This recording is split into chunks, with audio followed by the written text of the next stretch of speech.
I was 34 years old the day I learned that my entire life had been built on a lie so profound, so deeply woven into the fabric of my identity, that when the truth finally surfaced, I didn't recognize myself anymore. I was standing in my kitchen, holding a letter that had arrived in the mail, and my hands were shaking so badly that I could barely read the words printed on the page. The letter was from my father, the man I had called Dad my whole life, the man who had taught me how to throw a baseball, how to change a tire, how to be strong, the man who had raised me as a son. Except I wasn't his son. I was his daughter. Let me back up, because none of this makes sense without context, and I need you to understand how completely this destroyed me. My name is Marcus. At least that's what I've been called since I was born. Marcus James Sullivan.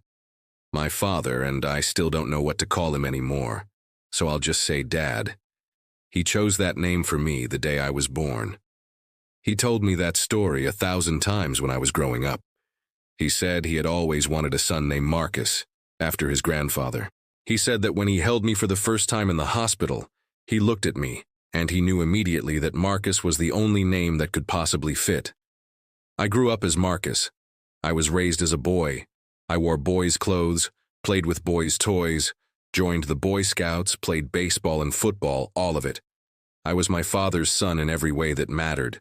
We had a bond that I thought was unbreakable. We understood each other in the way that fathers and sons do. We didn't have to say much to communicate. We could sit together in complete silence, watching a game on television or working on a car in the garage, and it felt like the most natural thing in the world. My mother died when I was 7 years old. Cancer. She was gone within a year of diagnosis, and I barely remember her. I have fragmented memories of her voice, the way she smelled like lavender, the feeling of her hand in mine. But mostly, I remember my father stepping in and becoming everything to me. He became both my mother and my father. He did my hair, badly, I might add, with awkward braids that other kids made fun of. And he learned how to make my favorite foods. And he went to all my school events, and he held me when I cried. I never felt like I was missing anything by not having a mother. I had my dad. That was enough. That was everything. As I got older, I became increasingly aware that I was different from the other kids. Not in the way that other kids are different. I wasn't bullied or excluded, not exactly. But there was something about me that didn't quite fit. I was athletic, but not in a way that felt natural to me. I enjoyed sports because my dad loved sports, and I loved my dad, so I made myself love sports too. I was good at them. Good enough that I had a real shot at a college scholarship. Good enough that my dad was proud of me. But there were things that pulled at me, things that I didn't understand and that I was too afraid to examine too closely. I was fascinated by fashion in a way that my dad wasn't. I loved the way fabrics felt, the way colors could be combined to create something beautiful. I spent hours looking at magazines, not in a sexual way, but in a way that felt almost spiritual. I loved music that my dad found too emotional. I loved dancing, though I only did it when he wasn't home. I loved the feeling of my hair long, but I kept it short because that's what boys do. I think in some part of my brain, I always knew that something was off, but I had learned very early on to suppress those things. I had learned that being my father's son meant conforming to a very specific image of what that meant. And I loved him so much that I was willing to reshape myself to fit into the box he had created for me. I dated girls in high school because that's what teenage boys do. I wasn't particularly interested, but I went through the motions. I had a girlfriend named Sarah my junior and senior year. She was nice enough, and I think she genuinely liked me. I liked her too, but not in the way you're supposed to like someone romantically. I just liked her as a person. She wanted to have sex with me, and I kept putting it off, making excuses. Eventually, she broke up with me, telling me that she thought I was gay, which made me laugh at the time. I told her she was crazy. I was 30 years old before I could even consider that she might have been right. College happened. I went to a state school on a baseball scholarship. I majored in business because that's what my dad thought I should do. I minored in fashion design, telling him it was just an elective that I needed to take. I did well in both. I made friends. I went to parties. I drank too much beer and pretended to enjoy watching football with my roommates. I was performing a life that looked perfect from the outside, but on the inside, I was slowly suffocating. After college, I moved back to my hometown and got a job at a marketing firm. I was good at it. Marketing is, in a lot of ways, about understanding people and figuring out how to sell them things. I was already an expert at that. I had been selling myself my whole life, selling the image of Marcus, the son, the boy, the man. So why not get paid for it? I was 29 years old when I first started to seriously question who I was. I met someone at work, a woman named Elena. She was beautiful and brilliant, and she had this way of seeing people, really seeing them, understanding them.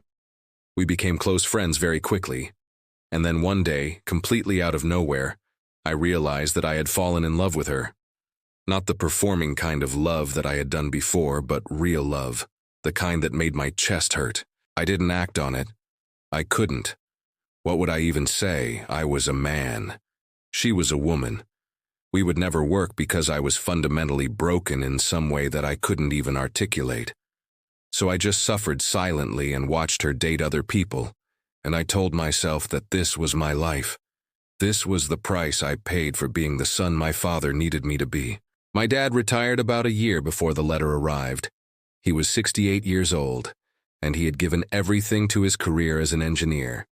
He was a practical man, a logical man, a man of few words but deep convictions. We saw each other maybe once a month after I moved out, and we talked on the phone every Sunday at 6 o'clock in the evening. We didn't talk about feelings or personal things. We talked about sports and work and politics. We were comfortable with each other in that easy, distant way that many fathers and sons are. And then, 6 months before the letter came, my dad had a heart attack. It wasn't massive, he survived it, recovered well, the doctors said he was lucky. But it shook him. It forced him to confront his own mortality. And I think that's what prompted what came next. I remember the day the letter arrived. It was a Tuesday in March. I came home from work and found it in my mailbox. It was handwritten, in my father's precise, blocky script. The envelope just said Marcus on the front. No return address, though I knew immediately who it was from. I opened it with shaking hands. "Son," the letter began, and even now, writing this, I can feel the exact moment my world began to crack. "I need to tell you something that I have been hiding from you for your entire life. Something that I have lived with every single day since the day you were born. Something that I need you to know before I die, because I don't think I can meet my Maker without telling you the truth. You are not my biological son. You are my biological daughter. Your mother and I made a choice before you were born to raise you as a boy. It was not her choice in the end. She wanted to tell you many times over the years, but I convinced her to wait. I convinced her that it would be better to let you grow up without the confusion, without the complications, without having to navigate a world that would have judged you. I convinced her that I could give you a better life by raising you as a son. I was wrong. I have spent every single day since she died knowing that I was wrong, and I have never had the courage to tell you. But I am old now, and I am tired, and I cannot carry this secret anymore. You deserve to know who you are.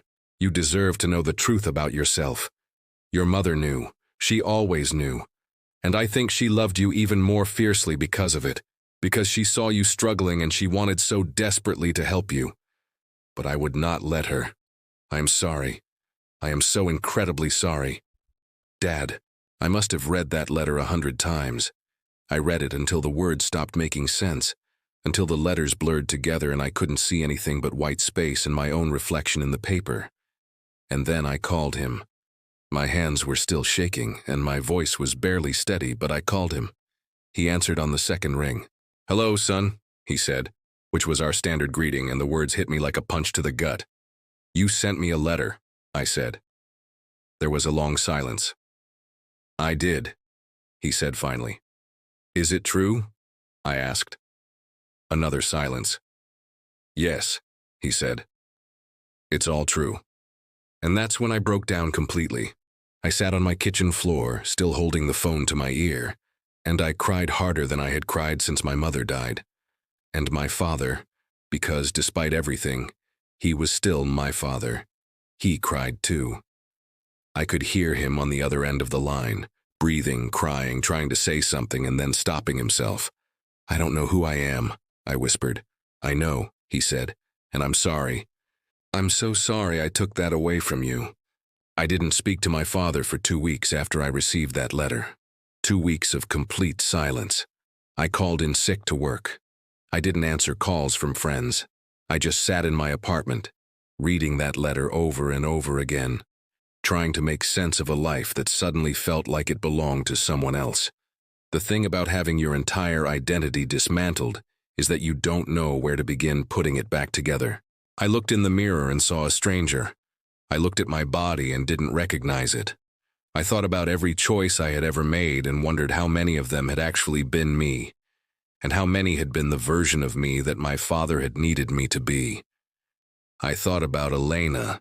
I thought about the fact that I had been attracted to her because she was a woman, and I had always been attracted to women, because that's what the men in my life were supposed to be.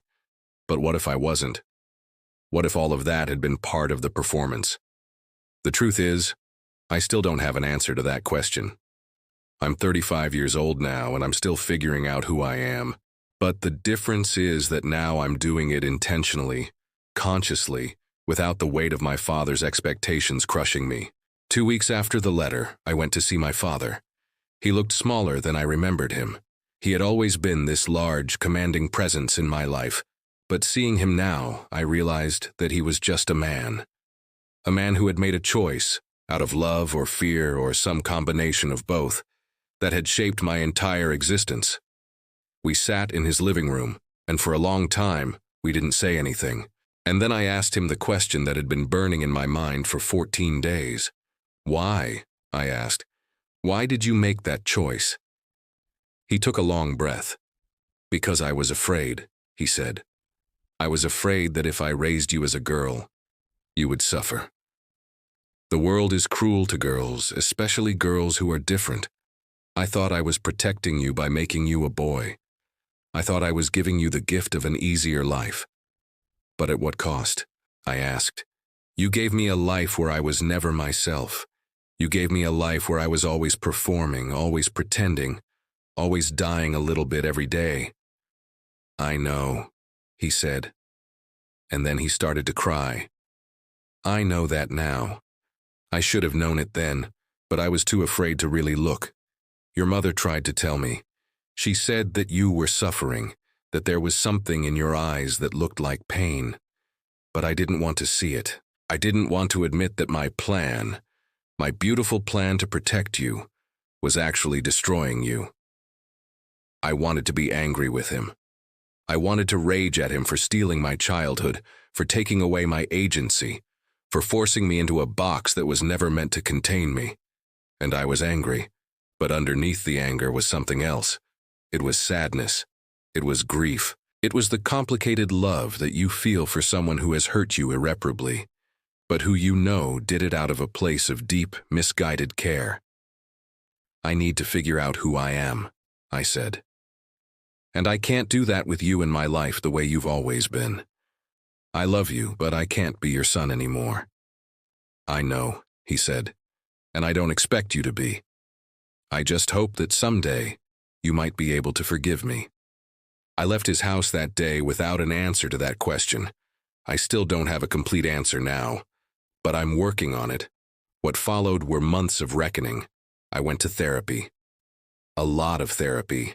I found a therapist who specialized in gender identity, and we talked about what it meant to grow up in a body that didn't match the identity that had been given to me. I talked about the ways that I had internalized toxic masculinity, the ways that I had learned to suppress my own emotions and desires in favor of what was expected of me.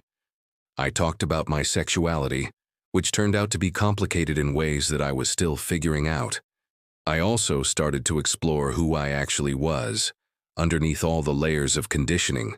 I changed my name. Marcus felt like a costume that I had been wearing for so long that I had forgotten there was a person underneath. I became Mara. It was my mother's middle name, and when I first said it out loud, something in my chest shifted. It felt like coming home. Changing my name wasn't as simple as I thought it would be. There was paperwork, legal documents, notifications to employers. There was the moment when I had to tell my coworkers, most of whom had known me as Marcus for years. There was the moment when I had to tell my friends. Some of them were supportive, some of them were confused, some of them disappeared from my life entirely, which I think says more about them than it does about me. But there was also Elena. I ran into her at a coffee shop about 6 months after I became Mara. I was terrified. I had no idea how she would react. I had spent years in proximity to her as the male version of myself, and now here I was, presenting as a woman, a completely different person in many ways, and I was about to upend our entire dynamic. She didn't recognize me at first. I was standing in line behind her and she turned around and her eyes passed right over me like I was a stranger. And then something clicked, and her expression shifted. "Marcus," she said, but she said it like she was asking a question, like she wasn't sure. "Actually, it's Mara now," I said, and I prepared myself for her to look confused or disappointed or judgmental. Instead, she smiled. It was a real smile, not a polite one. "Mara," she repeated. "That's beautiful. I always felt like Marcus was the wrong name for you somehow." We talked for an hour in that coffee shop. I told her everything. I told her about the letter, about my father's choice, about the years of not knowing who I was. I told her about the therapy and the name change and the slow process of becoming myself. And she told me something that I have never forgotten. She said, "I always loved you. I loved Marcus and I love Mara because underneath both of those names, you're the same person. You're the same beautiful, complicated, struggling human being that I've always cared about. And I'm glad that now you get to be yourself instead of being someone else's idea of what you should be." We started dating about 3 months later. It was slow and careful because I was still learning who I was and what I wanted. But it was also honest in a way that nothing in my life had ever been before. I didn't have to perform. I didn't have to pretend. I could just be Mara, in all of my uncertainty and confusion and beauty. My relationship with my father has evolved too. We see each other about once a month now, and we talk about once a week. He's learning to call me Mara, though sometimes he slips and says Marcus, and we've both learned to laugh about it rather than get upset. He has become something like an ally in my journey, though I think he's still processing his own guilt about the choices he made. A few months ago, he gave me a box. It was dusty, and it had been stored in his attic for years. Inside were photographs of my mother. There were photographs of her pregnant with me. There were photographs of her holding me as a baby. And there were letters. Letters that she had written to me, to be opened when I turned 18. She had written about how much she loved me. She had written about her pain at not being able to raise me as herself. She had written about her hope that someday I would know the truth and be able to be myself, completely, and without apology. I sobbed when I read those letters.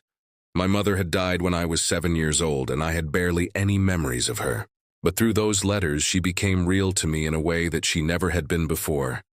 She had seen me, she had known me, she had wanted better for me, and she had been silenced by my father's need to control the narrative. I'm 35 years old now, and I'm still learning who I am. In some ways, I feel like I'm going through adolescence for the first time. I'm experimenting with fashion and makeup, and the way I present myself to the world. I'm learning to be comfortable in my body in a way that I never was before.